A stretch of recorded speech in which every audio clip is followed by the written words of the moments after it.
최근 포항 주변에서 시작된 제철소 주변 환경오염 논란이 광양과 여수 지역으로 확산하고 있습니다. 작물에 아주 심하게 내려가지고 저희들도 도저히 먹지를 못하고 주민들이 직접 오염물질을 모아 의뢰한 성분 검사 결과 분석해봤습니다.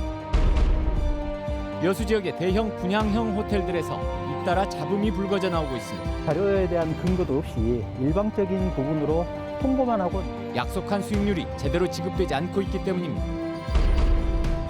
오늘도 순천과 영암 지역 등에서 코로나19 확진 판정이 이어졌습니다. 한 명의 감염자가 가족과 직장으로 번져가는 양상이 반복되고 있습니다. 출산율을 높이기 위해 지원금을 주는 지자체들이 늘고 있습니다. 하지만 지급액은 시군별로 많게는 30배 이상 차등화되는 양극화 현상을 보이고 있습니다. 여러분 안녕하십니까? 지역을 살펴보는 15분 여수 MBC 뉴스데스크입니다. 제철소 근로자들과 주변 마을의 환경오염 피해를 둘러싼 논란 지역에서 다시 한번 전해드리겠습니다. 네, 포항 지역은 이미 극심한 진통에 빠져 있고 얼마 전 광양제철소도 고로의 유해물질 불법 배출이 문제가 되기도 했습니다. 네, 그런데 이번에는 광양제철소 주변 마을 주민들이 수십 년간 이어져온 고통을 호소하고 나섰습니다. 주민들은 제철소에서 따라든 물질을 수거해 자체적으로 성분 분석까지 의뢰하기도 했는데요. 그 결과가 심각했습니다. 조희원 기자가 취재했습니다. 좁은 바닷길 사이로 광양제철소를 마주보고 있는 여수시 묘도동. 지붕을 타고 흘러내린 빗물을 받아놓은 통에 새까만 가루가 가득합니다. 가루에 자석을 갖다 대니 한 움큼이 따라 올라옵니다. 마을 골목은 물론 인근 텃밭도 쇳가루 천지.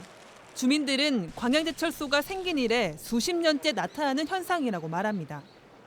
바람이 불면은 저희 마을에 먼지가 날아 들어오는 거나 냄새는 뭐 작년이나 그작년이나 현재나 작물에 아주 심하게 내려가지고 저희들도 도저히 먹지를 못하고 견디다 못한 마을 주민들이 지난해 말 가루를 채취해 성분 분석을 의뢰했는데 결과는 심각했습니다. 기준치의 9배가 넘는 니켈과 7배에 달하는 아연이 검출된 겁니다. 발암물질인 카드뮴도 기준치보다 3배 높았고 구리는 기준치의 1.8배로 나왔습니다. 모두 제철소 공정에서 발생하는 것으로 알려진 중금속들입니다. 저희가 생각할 때는 묘도동만 녹기 나오는 거는 여기는 묘도동은 뭐가 문제가 있는 거죠. 주민들은 상황이 이런데도 제철소 측이 개선 대책조차 내놓지 않고 수년째 묵묵부답으로 일관하고 있다고 주장합니다. 야적장에 밀폐화 사업을 좀 해달라. 주민들 숨이라도 쉴 수 있게 몇 번을 요구를 했는데 이제 뭐 예산 문제인지 아니면 의지가 없어서인지. 또 포스코가 이미 마을에 직접 측정기를 세워 중금속 수치를 측정하고 있는데도 해당 자료를 주민들에게는 공개하지 않고 있다고 반발하고 있습니다. 개선되기보다는 그냥 현재 상태로 계속 되어 오고 있는 그런 심각한 지경에 있는 거죠. 가장 지금 생명하고 직결되어 있는 문제인데 그런 장치가 있음에도 불구하고 만약에 공개가 안 된다면 이에 대해 포스코 광양제철소는 비산먼지를 저감하기 위한 밀폐화 사업 예산을 올해부터 편성해 순차적으로 진행할 계획이라고 답했습니다. 중금속 수치 측정 자료는 데이터의 객관성을 확보하기 어려워 정보 공개가 어렵다는 입장. 포스코 양대 제철소 주변에서 동시에 환경 피해 논란이 터져 나오면서 사측이 보다 투명하고 책임 있는 대책을 내놓아야 한다는 지적이 나옵니다. MBC 뉴스 조희원입니다. 여수 지역의 대형 분양형 호텔들이 분양자와 운영자 사이 극심한 갈등을 겪고 있습니다. 운영사가 코로나19의 영향으로 경영상 어려움이 심하다며 임대료를 제대로 지급하지 않으면서 불거진 사태인데요. 투자자들은 받아들일 수 없다면서 정확한 회계 내역을 요구하고 나섰습니다. 강세영 기자가 취재했습니다. 여수 관광지 한복판에 위치한 A 분양형 호텔. 투자자들이 불 켜진 객실 수를 세고 있습니다. 이 호텔 객실을 분양받은 300명의 투자자들은 10년간 객실 분양금의 6에서 7%를 임대료로 지급받기로 계약했습니다. 하지만 운영사는 코로나로 경영이 어렵다며 4달치의 임대료를 제대로 지급하지 않았고 그로 인해 운영사를 불신하게 된 투자자들이 실제 투숙률을 확인하기 시작한 겁니다. 도대체 얼마나 힘든가, 코로나에 우리 얼마나 도대체 힘이 들어서 저러시나 궁금해서 와서 취업보기 시작한 거죠. 투자자들이 주장하는 피해 금액만 4개월간 총 13억여 원. 투자자들은 운영사가 어려움을 호소하면서도 지난해 180억 원 상당의 리조트 부지를 낙찰받았다는 사실을 언급하면서 실제로 경영이 어려운지 납득시켜달라며 수입과 지출 내역 등 회계 자료를 요청하고 있습니다. 자료에 대한 근거도 없이 일방적인 부분으로 통보만 하고 너네들은 그냥 알아서 해라. 임료를 지급을 거절할 수 있는 명분으로 전략을 했고, 그러나 운영사는 수입과 지출 내역 제출은 과도한 요구라고 맞서고 있습니다. 또 낙찰된 리조트 부지도 코로나로 대출이 끊기는 바람에 중도금도 채우지 못했다고 해명했습니다. 지난해 돌산의 또 다른 분양형 호텔도 임대료를 주지 않는 운영사를 몰아내기 위한 각종 소송과 명도 집행으로 얼룩졌던 상황. 여수 곳곳의 분양형 호텔마다 갈등과 분쟁이 끊이질 않고 있습니다. MBC 뉴스 강서영입니다. 순천에서 가족 간 접촉으로 오늘 코로나19 확진자 3명이 신규로 발생했습니다. 순천시는 지난 16일부터 이틀간 순천을 방문한 뒤 경기도 시흥에서 확진 판정을 받은 A씨의 순천 가족 3명이 코로나19 검체 검사에서 최종 양성 판정을 받았다고 밝혔습니다. 방역 당국은 가족 확진자의 추가 동선 등에 대한 역학조사에 나섰습니다. 지난 1일부터 순천에서 발생한 코로나19 확진자는 모두 38명에 이르고 있습니다. 자고 일어나면 확진자가 나오고 또 나오고 전남 권영내 주변 지역의 코로나19 확산세도 심상치 않습니다. 자가격리 중이던 접촉차가 잇따라 확진 판정을 받고 어린이집을 고리로 한 확진자도 속출하고 있습니다. 김양훈 기자가 취재했습니다. 영암군 학산면에 임시 선별진료소가 마련됐습니다. 코로나19 진단검사를 받으려는 지역 주민들이 길게 줄지어서 있습니다. 영암군 학산면에서 코로나19 확진자가 3명 발생했기 때문입니다. 확진자들은 지난 18일 확진 판정을 받은 영암의 한 어린이집 교사 남편에서 시작된 연쇄 감염으로 추정되고 있습니다. 그 교사하고 남편이 학산에서 살으니까 둘이 다 확진이 됐잖아요, 부부간에. 선별진료를 하고 학산에서 했는데 거기서 나왔어요. 확진자가 나온 식당은 폐쇄 조치됐고 인근에 있는 일부 식당들은 예방적 차원에서 자진해서 문을 닫았습니다. 방역당국은 면사무소 직원들이 확진자가 나온 식당을 자주 이용했던 것으로 보고 면사무소 출입을 제한하고 전 직원을 대상으로 진단검사에 들어갔습니다. 영암의 또 다른 지역에서는 관음사발 확진자와 접촉했던 일부 주민들이 자가격리 중 확진 판정을 받아 방역당국에 비상이 걸렸습니다. 지난 14일 영암 관음사에서 첫 코로나19 확진자가 발생한 이후 일주일 만에 영암에서만 35명의 확진자가 발생했습니다. 목포에서도 지난 14일 목포의 한 의료기관에서 영암 확진자와 접촉한 뒤 자가격리 중이던 60대가 확진 판정을 받았습니다. 1차 검사에서 다 음성이 나왔는데요. 2차 검사에서 양성 한 분이 나왔습니다. 자가격리를 철저히 준수할 수 있도록 지도하고 해제전 검사를 다시 시작하겠습니다. 강진과 광주 등 인근 지자체에서도 영암 관음사 관련 확진자가 잇따르고 있는 상황. 전라남도는 영암에 이동 선별 검사 차량을 배치해 사전 검사 물량을 확대하고 역학조사관 등도 추가로 투입해 감염 경로 확인과 확산 차단에 나섰습니다. MBC 뉴스 김양훈입니다. 여수시가 재난지원금을 지급하기로 한 결정과 관련해 지역 정치권도 긍정적인 입장을 밝혔습니다. 더불어민주당 여수갑 주철현 의원과 여수을 김회재 의원은 각각 여수시가 모든 시민에게 1인당 25만 원의 코로나19 긴급 재난지원금을 지급하기로 한 결정을 환영한다고 밝혔습니다. 시민사회 재난지원금 지급 요구에도 재정 부족을 이유로 줄곧 거부해온 여수시는 최근 시기의 적절성을 이유로 재난지원금 지급을 결정한 바 있습니다. 순천시가 시민참여 활성화 조례를 제정하기로 했습니다.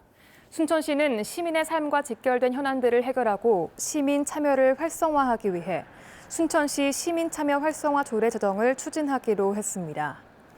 이에 따라 순천시는 다양한 계층의 시민 추진단 20명을 공개 모집해 사례 수집과 워크숍, 회의 등을 거쳐 올해 상반기 안에 조례 정비를 마무리할 방침입니다. 전남 시군별 출산 지원금 규모의 격차가 큰 것으로 나타났습니다. 철제아이 출산 지원에 전라남도가 50만 원을 일시 지급하는 것과 별도로 22개 시군이 평균 250만 원을 지급하고 있는데 고흥군은 720만 원, 목포시는 20만 원으로 시군별로 30배 이상의 차이가 나고 있습니다. 한편 가장 많은 양육비를 지원하고 있는 영광군은 7째 아이까지 낳을 경우 1억 7,700만 원이 지원돼 목포나 무안군보다 10배 이상 많습니다.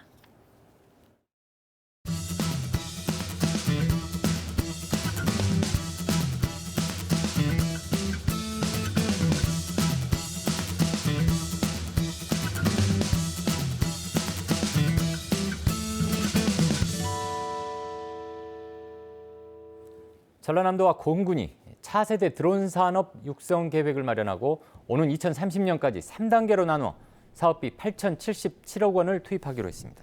사업 부문은 드론 산업 기반과 기업 지원 체계 구축, 드론 산업 실증 기반 구축, 중장기 개인 비행체 실증 등 15개 분야입니다. 공지역은 지난 2012년 항공센터가 건립돼 비행체 시험 평가 등을 위한 공간으로 활용되고 있으며 올해 국가종합비행시험장과 드론 특화지식산업센터가 신설 운영되는 등 전국 최고의 드론 인프라가 구축되고 있습니다. 순천시가 국제기구를 통한 두루미 하늘길 연결 프로젝트를 추진하기로 했습니다. 순천시는 동아시아 람사르 지역센터와 국제두루미재단 등 국제기구 대표기관과 영상 간담회를 갖고 남북 생태교류 협력 사업인 두루미 하늘길 연결 프로젝트를 추진하기로 했습니다. 순천시는 향후 실무자 회의를 열어 공동 추진단을 구성하는 한편 다음 달 28일 흑두루미의 날을 기념해 비대면 방식의 한반도 두루미 국제 심포지움을 개최하기로 했습니다. 순천시가 일하는 청년을 대상으로 월 10만 원씩의 주거비를 지원합니다. 순천시는 근로청년의 안정적인 생활을 위한 청년 취업자 주거비 지원 사업의 대상자를 오는 25일부터 다음 달 19일까지 모집합니다. 청년 주거비 지원은 기존에는 중소기업 근로청년만 가능했지만 올해는 청년 사업자도 지원하도록 신청 자격이 완화됐습니다. 다음은 희망 2021 나눔 캠페인에 성금을 보내주신 분들입니다. 순천시 왕조 1동 조례 대광 로제비양 주민 85만 6,950원, 덕연동 70통 코하루 101에서 103동 주민 64만 340원, 71통 코하루 104에서 106동 주민 62만 6,880원, 35통 현대 1차 102, 105동 주민 63만 750원, 34통 현대 1차 101, 103동 주민 61만 5천 원, 고흥군 도양읍 녹동 6구 마을 주민, 순천시 왕조 1동 보람세차장 김순호 각각 50만 원, 여수시 둔덕동 14통 주민 47만 2,800원, 순천시 덕연동 75통 세영 더 좋은 아파트 주민 45만 원, 73통 대주 피오레 아파트 주민 35만 원, 순천시 왕조 1동 조례주공 5차 아파트 주민 37만 7,600원, 여수시 중앙동 6통 통장외 주민 33만 원, 대교동 9통 주민 32만 5천 원, 문수동 흥화아파트 1동 김광열, 순천시 해룡면 정수인 각각 10만 원입니다. 성금을 보내주신 분들께 감사드립니다. 희망 2021 나눔 캠페인은 1월 말까지 접수합니다. 광양시가 설을 맞아 관내 정부화 마을에서 난 특산품 홍보에 나섭니다. 광양시는 이번 달 25일부터 곶감과 제첩 등 정부화 마을 특산품 16가지를 대상으로 비대면 판매를 시작하고 특히 소비자들의 부담을 줄이기 위해 할인 행사도 함께 진행할 계획입니다. 고흥군이 지역사랑 상품권의 유통 확대와 부정 유통을 막기 위해 충전식 카드형 고흥사랑 상품권을 출시합니다. 고흥군은 종이 상품권의 불편 해소와 부정 유통 방지로 코로나19로 어려운 소상공인 보호는 물론 지역 경제 활성화를 위해 스마트폰 앱과 연동될 수 있는 충전식 카드형 고흥사랑 상품권을 출시합니다. 순천시의회가 올해 첫 임시회를 개회하고 추경 예산안 심의에 나섰습니다. 순천시의회는 오늘 올해 첫 회기 일정인 제248회 임시회를 열고 13일간의 회기 기간 재난지원금 지급을 위한 예산 편성과 순천시 조직 개편에 따른 신설 부서 운영 예산 등의 심의에 들어갔습니다. 순천시의회는 1차 본회의에서 정홍준 위원장 등 9명의 위원으로 2021년도 예산결산 특별위원회를 구성했습니다. 이번 임시회는 당초 오는 29일부터 열릴 예정이었지만 재난지원금 심의 등으로 계획보다 9일 앞당겨 개회됐습니다. 해경이 새해 첫 해상 음주운항 특별단속에 나섭니다. 해경은 오늘부터 4일간 사전 예고를 거쳐 오는 23일 낚시 어선, 여객선, 도선 등에 대해 음주운항 특별단속을 실시합니다. 음주운항 단속 기준은 혈중 알코올 농도 0.03% 이상입니다. 전남 지역 화재 현장 대응 시간이 빨라진 것으로 나타났습니다. 전남 소방본부는 지난해 2,400여 건의 화재 신고에서 현장 도착까지 걸린 시간이 평균 7분 51초였고 7분 이내 도착률은 59%로 2019년보다 개선됐다고 밝혔습니다. 전남 소방본부는 지난해 소방관서 5곳을 신설해 평균 출동 거리를 줄였습니다.